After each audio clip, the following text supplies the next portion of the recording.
یہ اولیاء کرام بیچارے کیا بیچتے ہیں، ان کی حیثیت کیا ہے رب کے کارخانے قدرت میں، ایک ذرے کی سی بھی حیثیت نہیں ہے. تو یہ اہل اللہ کسی کو فائدہ کیا دیں گے اور کسی کو نقصان کیا دیں گے، ان کے ہاتھ میں کچھ نہیں ہے. رب جو کچھ فرماتا ہے وہ کبھی غلط ثابت نہیں ہوا. تو ایک فیصلہ رب تعالیٰ نے قرآن میں کر دیا ہے، اس کو ہمیشہ یاد رکھیے گا، بہت فائدے میں رہیں گے، کہ کوئی کسی کو نقصان نہیں پہنچا سکتا اگر میں نہ چاہوں، اور کوئی کسی کو فائدہ نہیں دے سکتا جب میں فائدہ نہ دینا چاہوں.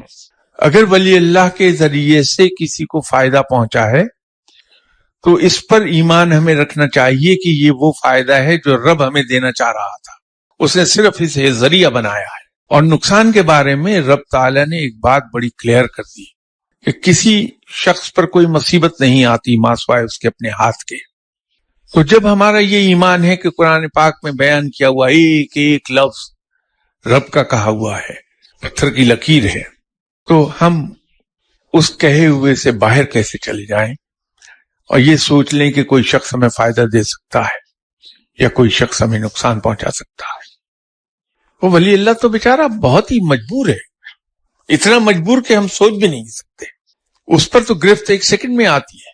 تو یہ اس خیال سے نکلیے کہ کوئی ولی اللہ کسی کو کچھ فائدہ دے سکتا ہے یا نقصان دے سکتا ہے.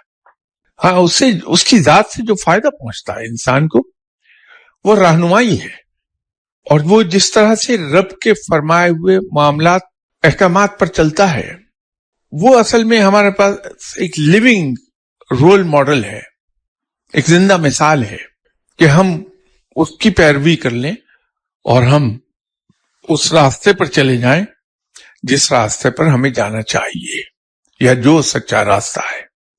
یہ فائدہ اس کی ذات سے ضرور آپ کو پہنچتا ہے، لیکن بعض اوقات اگر رب نہیں چاہتا تو وہ بھی فائدہ نہیں ملتا کہ ہمارے دل میں اس آدمی کے بارے میں بہت سے وسوسے اور بہت سے برے خیالات پیدا ہو جاتے ہیں. تو وہ جو رب تعالیٰ یہ کہتا ہے نا سمن بکمن والی بات، اگر وہ کسی پر اپلیکیبل ہو گئی ہے تو کسی بڑے سے بڑے ولی اللہ کے پاس جائے گا تو اس کے دل میں وسوسے پیدا کر دے گا رب، تو وہاں سے وہ فائدہ بھی نہیں لے سکتا. تو پھر وہی بات آ گئی کہ رب کا اختیار ہے.